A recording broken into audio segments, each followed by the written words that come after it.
So if you go to Staples and you buy a Staples brand copy paper, that's basically Indonesian paper. I got wind of a boycott, and they were organizing a boycott of any paper made by Indonesian companies, some of the biggest publishers in the world. And they were being told, do not buy paper because of the destruction of the rainforest. And there was nobody from Indonesia talking.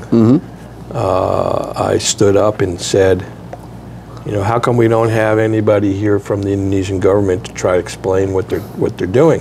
Why don't you think about something that where actually you could engage, you know, with Indonesia about that, and maybe there's more that's going on than you know about. And so I went solo. You did? And I lived in a house, like I found a teacher who had a room to rent. You know, what they call indekos. Indekos, that's right. Yeah.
Good afternoon, Sobat KJRI New York. Welcome back to our Diamond Podcast. Today, we are honored to have Pak Wayne Forrest here with us. He is and has been the president of Indonesian American Chamber of Commerce since 1982. More like 85. I think. 85, yeah, right. Yeah. So it has been a long time. Long time. And we're going to discuss maybe about his effort and experience in promoting Indonesian relationship with the US in a commercial aspect or an economic aspect. Thank you so much for listening. Pak Wayne, thank you so much for coming here and be our guest in our podcast. And it's such an honor to have you here with us. I'm pleased to be here. I know this building very well. I've been here often over the years. Yeah. And this is a bit of a second home for someone like me.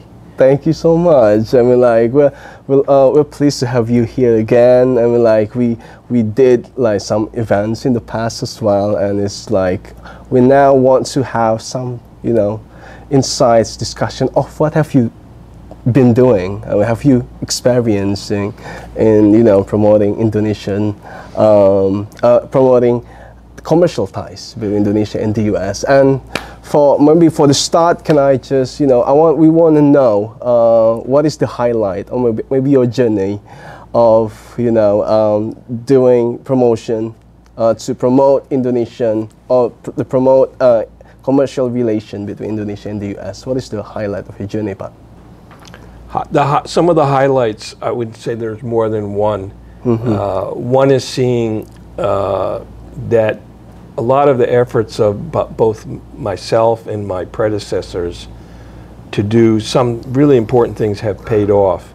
So one of the first journeys that the Chamber took on, which was before I got involved, was in the 1950s and 60s to help Indonesia overcome some of the problems of being a newly independent country. And the United States had a really fundamental relationship with colonial Indonesia, and this is a part of commerce which, you know, you don't really have to promote. It's sort of the products sell themselves because they're needed. Yeah. And these are things like spices, coffee, rubber. Americans use them every day, but they don't always know that they come from Indonesia. Well, the members of a group like mine were the people that pioneered the trade in those products. I can remember talking to Goodyear, Tire, Uniroyal. These were some of these companies were members, and they were in Indonesia 1920s. So, but then seeing in the 60s, America shipping massive quantities of rice and wheat to Indonesia, and talking to the people that did that. This consulate was a very necessary part of that, and I came in at the tail end of that process where America sold at very, very low cost our surplus wheat and rice.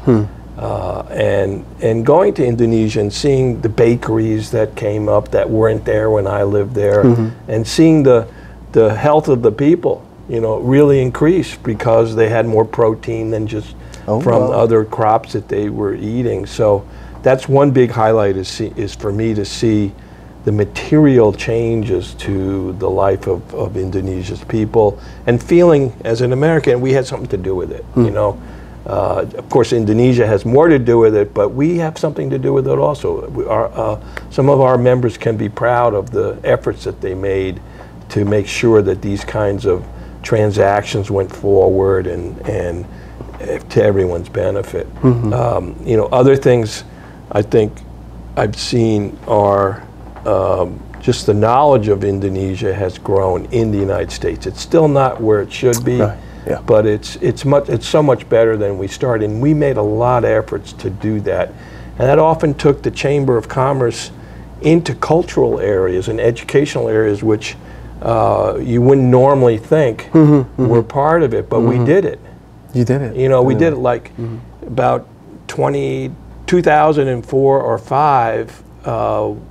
We published and we funded the publishing of a comprehensive Indonesian to English dictionary, which wouldn't have gotten published without us.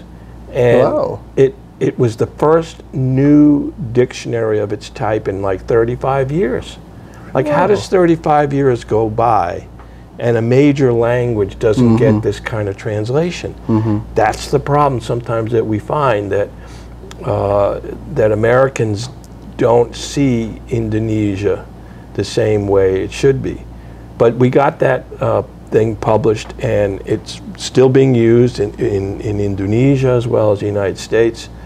My own journey, a highlight is when I was an undergraduate at Wesleyan University in Connecticut, 1973, we had been playing in a gamelan group, and we had an Indonesian teacher, and a few of us said, we want to study the language because we want to travel to Indonesia when we graduate. We didn't know what we were going to do, but we figured we ought to see the country. So we went to the dean of Wesleyan, and he said, I think I can help you do that with a colleague institution down the road, which was Yale University. So they had an Indonesian teacher. We went down to see the head of the language department, the Eastern Language Department, and he said, yeah, she's on our staff, she's from Medan, but she hasn't been teaching for a few years because we don't have any students.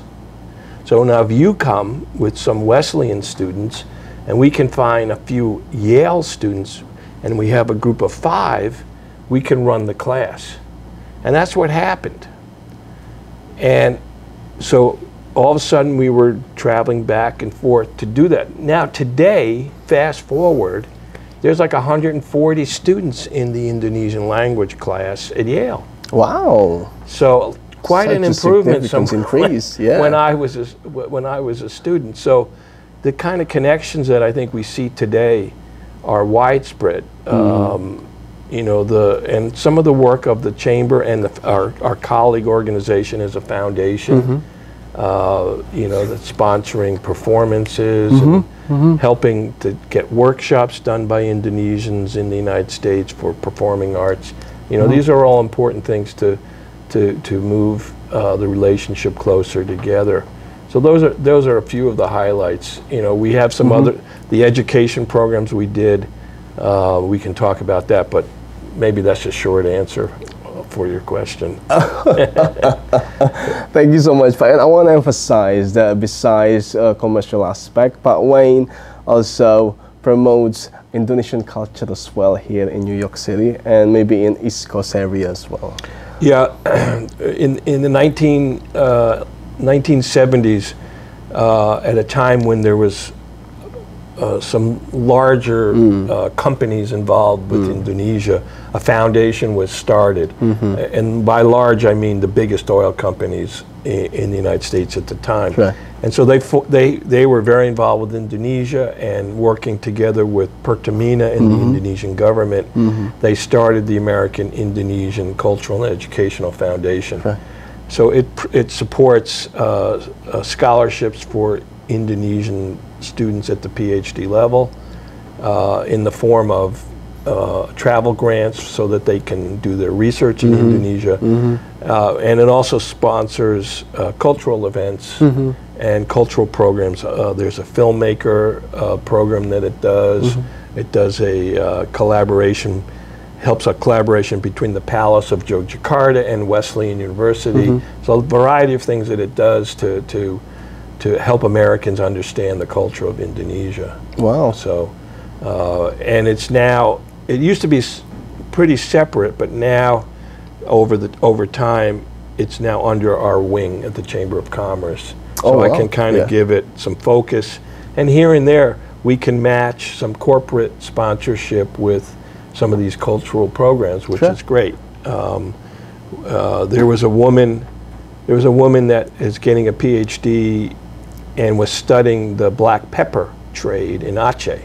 So, and that's the other thing for me personally is like, now after all these years, I know I can be at a dinner party with friends and someone says something about, oh, that cinnamon flavor is really good, you know, and I can say that, you know, where do you think it comes from? And they don't know, but I know, and it's from Indonesia, you know, or coffee, you know, how the coffee business works. Yeah. So someone like me, you sit in this position with all these companies surrounding you, and if you just ask questions, you're going to learn things. You're going to learn how things actually work, how a product moves from point A to point B, and then maybe to point C. And it's not as always as easy or transparent as you might think. That's right. And it comes to, you know, the challenges. So what are the challenges? But if there are like some companies, Indonesian companies, want to, you know, goes into the market in the U.S., what are the trends? What are the trends and what are the challenges currently now? Well, the U.S. and Indonesia don't have any diplomatic issues that would get in the way of business. There sometimes are issues over patenting. Right? Indonesia might say, hey, you can't patent it because it's local knowledge for us, but you know, so we have some issues there. Pesticides. There's now new pesticide residue regulations, both in the United States and in Europe, that are hurting our members that trade products like vanilla, things like that, where they're finding some residues that are over the limit. Now, the limits they set are very unrealistic, but yet nevertheless they did. We're going to have to fight some of those limits and have better, and also we don't have in Indonesia companies that have figured out the analytics to do testing that are needed for some of these exports. So it makes them more expensive because the exporter has to send it to a lab in Europe. Okay. You know, but we know labs in Indonesia. So right now I'm trying to connect a lab in Indonesia that I know could do this into the whole program. So, you know, our work is always somewhat challenged by the regulatory environment, and companies are challenged by that. American companies right now are challenged by Indonesia's trade policy, which has been very, I think, shaky over the last couple of years. So lack of clear policy that's been socialized through the business community, not just the Indonesian community, but also the foreign community, because they're all linked, is always a challenge. And it sends the wrong message often. A company that wants to import or invest, they see this environment where policies can be changed on a dime and without a lot of consultation. And they say, well, right now it looks okay for us in Indonesia, but what in 6 months? Because every time you know, you make little changes here and there, it starts to really add risk, and risk is one of the worst allergies in the economic system. You know, and risk can come from political side, it can come from policy side, it could come from legal side. A bad court decision in Indonesia has ramifications. You know, people read about that. So, you know, it's tough. You know, and there are lots of challenges that for Indonesian companies just want to have, you know, try. You know, for an Indonesian here coming to the United States, any advice? But I'm like, is there any first of all, suggestion? Being incorporated in the United States is helpful. Then you can show a U.S. address, and that's not hard to do. And we're quite open for that type of incorporation. It's not a national law; it's a local law, State law. To do that. The biggest challenge is the competition here is so high. So you could be depending on what you're trying to sell, your cost to advertise could be humongous, big. Because if you look at certain products in the United States, the percentage of the price that's advertising is quite high. Really? Oh yeah. Oh wow. You know, didn't know. It can be quite high. It's not just the cost, the materials, the labor, the management, you know, profit. Then there's like advertising. It's big. Look how much advertising you see for cars, you know, on television. It's huge. They're spending, you know, billions. And they make or break newspapers all over the United States all the time. So you could be a newspaper in Iowa, and if the car dealers there don't want to advertise in your newspaper anymore, it could be lights out, because they're providing 40% of the revenue of your newspaper is just them. You know, and can you get enough insurance dealers and banks or whatever and local retailers to advertise? So that shows you the weight of advertising. Now you have online. You know, but the challenge is also inventory control and inventory management, given that Indonesia is far away on the supply chain. Logistics. But there are solutions that we have. I mean, we have members that are involved with warehousing and could provide good solutions to an Indonesian company, so they don't need to have their own warehousing. So that, and they don't need. They're going to use their warehouses. They could use their. They could save. They could use their warehouse and even their fulfillment system. Right. So they wouldn't have to invest in the same kind of office structure to manage their exports. They could make it more of a seamless operation, maybe have a rep office, but they do need to have some kind of local presence, I believe, especially if they're in a consumer product area. Oh, right. It's really helpful. There are two ways that trade often happens between countries or between Indonesia and the United States.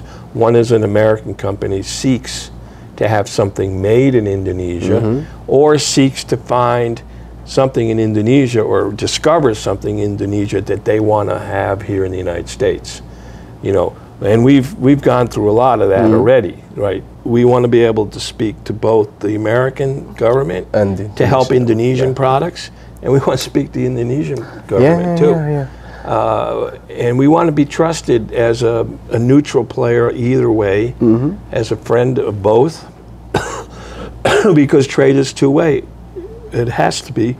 And in my lifetime, the equation between the United States and Indonesia has not changed. The equation is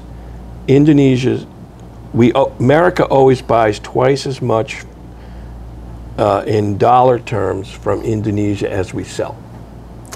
That's true. Okay, even though the overall trade has expanded. It is. It has. You know, it has. Yes. But you know, population growth. We're Trade still growth, the profile is we can't sell to Indonesia what we buy. Yeah. And yeah, there could be more American consumer products sold in Indonesia. But you know. I'm not so sure because, well, two things. You need the level of income to increase in Indonesia. Right. And number two, a lot of the products that we use in the United States are made outside of the United States anyway. So, you know, you can sell Apple products in Indonesia. Maybe more of them could be sold, but they're not made They're in the made United here. States. That's right. You know, Indonesia has one of the best paper-making operations in the world, okay? There's a company, one of our members, called Asia Pulp and Paper, but they're not an Indonesian company. They're a Singaporean company. Oh. Their major shareholder is Sinar Mas, which is Indonesian. Okay, but they're not technically. If you think about you know, they have through that Asia Pulp and Paper, they raise money, you know, and they have operations here. They own factories here. Yeah. You can go to a factory in Virginia, where if you go there on one day, they're making toilet paper with Walmart label. You go back to that factory in 2 weeks, they're making it's the same toilet paper essentially, but the wrapping on the paper might be another company like Dollar General. Another brands. Right. They changed the brand. Right. Yeah, it's the same paper. Same with Asia Pulp and Paper. They're copy paper. So if you go to Staples and you buy a Staples brand copy paper, that's basically Indonesian paper. Okay. Oh, that's not something that we didn't know about. You didn't know about it. Yeah.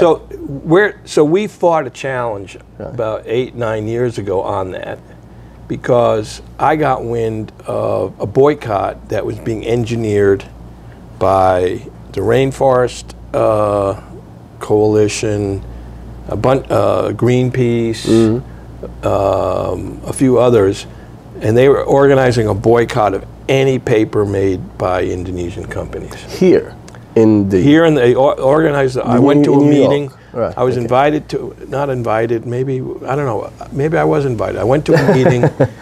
It was here in New York City. It was all buyers of paper for companies that made textbooks and magazines and, you know, dime store novels. You know, so these are major publishers, Macmillan Publishing, Harcourt Brace, Simon Schuster, some of the biggest publishers in the world.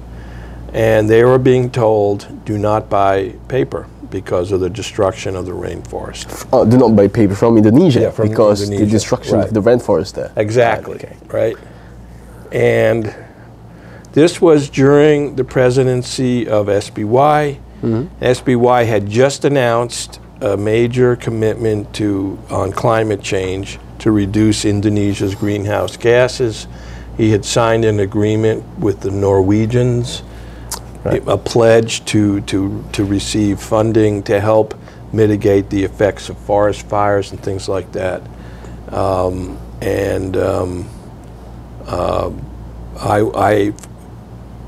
I went to that meeting, and there was nobody from Indonesia talking. I stood up and said, you know, how come we don't have anybody here from the Indonesian government to try to explain what they're doing? I mean, it's one thing to say have a boycott, but that doesn't necessarily make the problem any better. Why don't you think about something that where actually you could engage, you know, with Indonesia about that, and maybe there's more that's going on than you know about. I'm not an expert, I said, but this is what I'm learning. And at the meeting, but they were there, but they were not, you know, they weren't really participating. We're some people from Asia Pulp and Paper. They didn't know who we were, the chamber, and they became one of our members. So, so there's environmental issues that are often a challenge on the buying side. Right, on the buying. And, you know, the regulatory things and judicial things in Indonesia are always the biggest challenge. The regulatory side. Right. And that's, to me, always a challenge, is how is the bureaucracy handling this sector that, yeah, you've made the front end change to let more people come in, made it a little easier, but then on the back end, when there's either inefficiency, incompetence, or sometimes corruption, you haven't made fully all the changes that could work. It's, as you said, that we have some development speed. We still have homeworks to do. And I would like, you know, to say that we have some Indonesian snacks. Should we try? It's called the bakwan. It's, I think it's made from carrots, I think, and the cabbages, flour, and it's tasty. We're gonna have some. We're gonna have some as well. Let's try bakwan. All right, I'm gonna try one. I'll take this one. Take one. You know what this looks like? A potato pancake. Oh, my grandmother makes them. Yeah. Oh wow. Delicious. And that's probably made the same way. Little egg, flour. Little egg, flour, and potato. Shred. We use potato, but you use something else. We use like carrots, cabbages, then some veggies. Delicious. Inside. So we usually like eat the this bakwan like with like in morning, usually with coffee. But it's really nice, like hot bakwan with coffee is always. It's always good. Oh yeah! Wow. And you said that you got interested with Indonesia from its culture first, because you studied in Westland University. You studied gamelan, if it's some not. Was it gamelan? It was gamelan. Gamelan, right? So that's the start. It's called Indonesian culture. You got hooked up. My generation grew up with the Beatles. Oh yeah, yeah. Because they were, when I was a teenager, the Beatles came on the scene. They went to India. They did. They studied in India for a while. They were, and that was like, oh, that was like for us, like we didn't have any other interest in Asia, but then we had the Vietnam War. So first it was the Beatles going to India, then the Vietnam War. That's what really pushed me to learn more about Indonesia. Because here I was on a college campus. The college had a good music department, and the music department had people whose ears were not just for Western music, but they were attuned to other musics as well. And they had this idea, you know how in languages you have bilingualism? Like you can learn more than one language. Than one languages, right? These music professors felt we can be bimusical. Like we can learn each other's musics. Right. At that time, now it's kind of accepted, right? But then it wasn't. It was new. So the World's Fair in New York in 1965 had an Indonesian pavilion There were performances all the time. My high school in New York had a band, and we would go and perform, because we were known as a good band, perform at the World's Fair. Oh, wow. And then we'd That's walk nice. around, Yeah. and we'd go, oh, and I saw the gamelan, and I didn't think much of it, but I remember seeing it. It was beautiful. And I loved the sound of it. But then I get to Wesleyan, and they have the gamelan there. I get there 6 years later, and it turns out that when the fair closed, instead of shipping the instruments back to Indonesia, they sold them. To the Wesleyan University. Yeah, they had 4. Right. I think one went to Wesleyan, maybe one went to Cornell. Right, okay. And Wesleyan was the only one that hired a teacher. Oh, yeah, that's right. They hired an Indonesian teacher. Yeah. And now there are more Indonesian teachers here in the United States. Not that many more, but there are now more colleges that have them. Yeah. And that's so so sometimes in IB class in politics or economics, I'd be reading about maybe Indonesia, because I'm here studying the music. Yeah. Oh. Right. So let me find out more about this country. Yeah. And I know I'm starting to learn the music, but what about the politics? What about the economics? So that got me interested originally. And then, like I told you earlier, there were a few of us said, let's go and see it when we graduate, because we can put off getting a job, right? We can save some money and go there. And the teacher from Indonesia said it's not expensive to live there. He said, go to Solo. Yeah. So I went to Solo. You did? And I lived in a house. Like I found a teacher who had a room to rent. What they call Indokos. Indokos, that's right. Yeah. So, how long did you do in the Indokos? over 1 year. Oh, that's nice. Yeah. No running water. Oh yeah. So you just took water outside and then put it mandi, in, with gayung and stuff. Yeah, with the. Oh yeah. Bathe like that. The best way to do mandi, but with gayung and stuff. When you get really hot in the middle of the day, take a mandi. Yeah. Kamera kecil di belakang. Yeah. So no toilet paper. No toilet paper. So yeah. I remember writing my parents, and I said, I'm camping now. For a year. For a year. Yeah. Okay. Today it's different. I know today is very different. Yeah, but that is. there were no phones anywhere. Telegram only. Yeah. What year was it again? 1976. 1976. Right. There was government, Wartel. Oh yeah, Wartel. Yeah. They were called. Warung Telecom, I think it stands for. Yeah. Yeah. It's a government, facility where you go in. Yeah. And if you were in Solo, you would give them the phone number. Yeah. But they would have to go to an outside line. Yeah, that's right, international line. So they would tell you, go back to your home, and like 2 or 3 hours later, they would send somebody. Okay, line is open. Okay. Now go back to Wartel, and they make the call. Jakarta would have been different, right? More direct, but this was more. This was Solo back then. Yeah.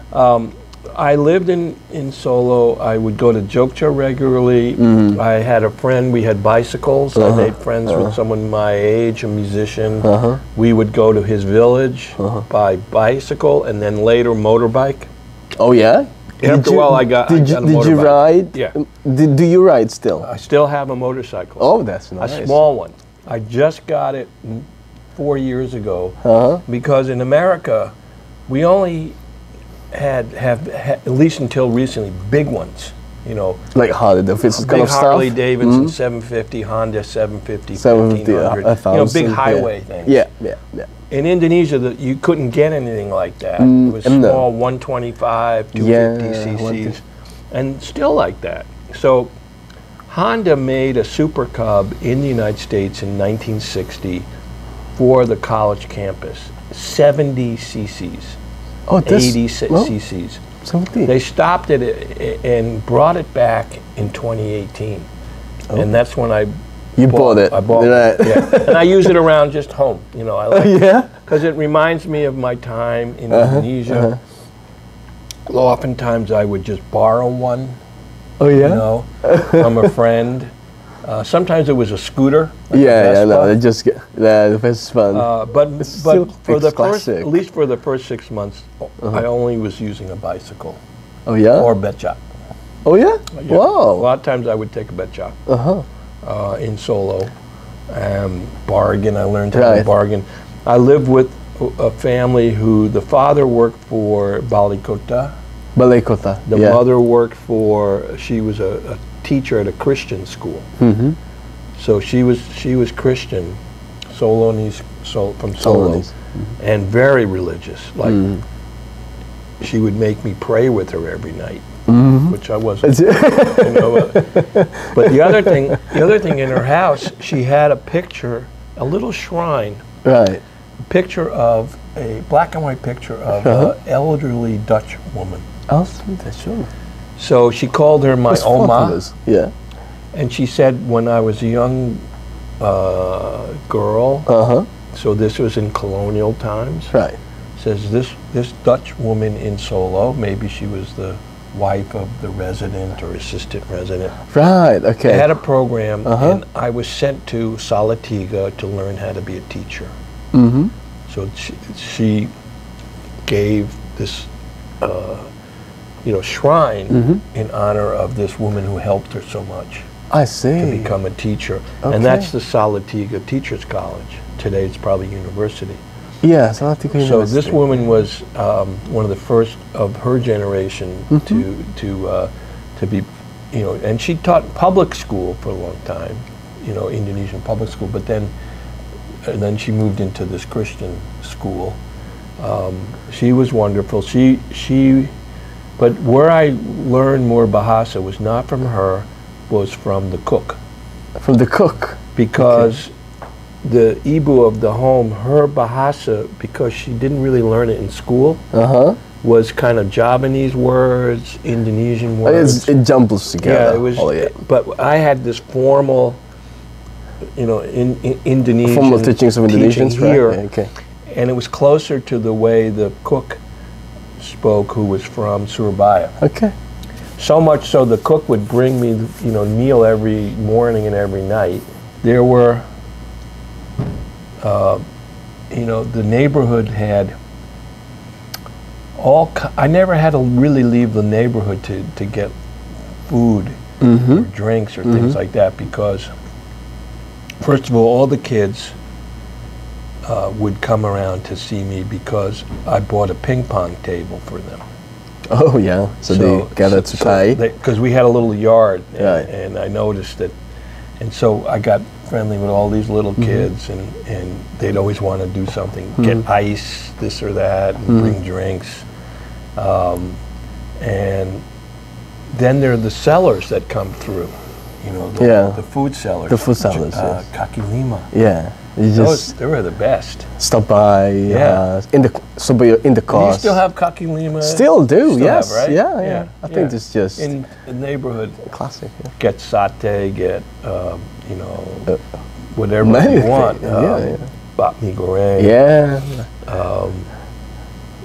But one thing, there's still Kaki Lima. Yeah, but one. Also these juices, the S juices. Juices? Ice juice. Ice juice with Kaki Lima. Esblewa. Oh, Esblewa, yeah. Muda. Yeah. No, I thought it was just like juice with like blenders. No, well, but yeah, Esblewa, yeah. Strup, we call it strup. It's like a syrup. Strup, yeah. Oh, I think so. Yeah, I've had. Boy, I haven't thought of this in a long time. You're really bringing back. Guys are bringing back my memory. I should have a tape of this. I need it. It's a good. So yeah, my memories were so solid, but when I got back to the United States, I really didn't know that I would be back involved with Indonesia. I thought, well, this was a great moment in my life. I'm glad I did it. I saw a different culture. I did have the opportunity to live in not Aceh, West Sumatra. Right. for a while near Padang, Padang Panjang, Padang Panjang, up in the hills there. Yeah. And I went also to North Sumatra, Right. Bali, of course, a little bit Many places, in East Java and a little bit in West Java, but most of the time I was in Solo. But I didn't really know I'd go back. And it just, one thing led to another. That's why I was able to come back to being involved with the country at this level. That makes my job harder. And, but... yeah, that's right. But and I think I would like to close this discussion, our discussion today by quoting you, like, compromise, you know, to have more cooperation in the future between Indonesia and the United States. We have to understand each other, as you said that there's a tendency to it's not a tendency, it's like this. Indonesia has matured as a country. I think it's in a good way to more developed in the future, I think. And I would like to say thank you for Pak Wayne Forrest for be a guest on our Diamond podcast. And thank you so much for the Sobat Kajian New York for listening, and I think we'll get back to you in the next podcast with more interesting stories and like guests too. Thank you so much, Pak Wayne Forrest. You're welcome. Thanks for Thank you so much. me. Thank you, Pak. Okay.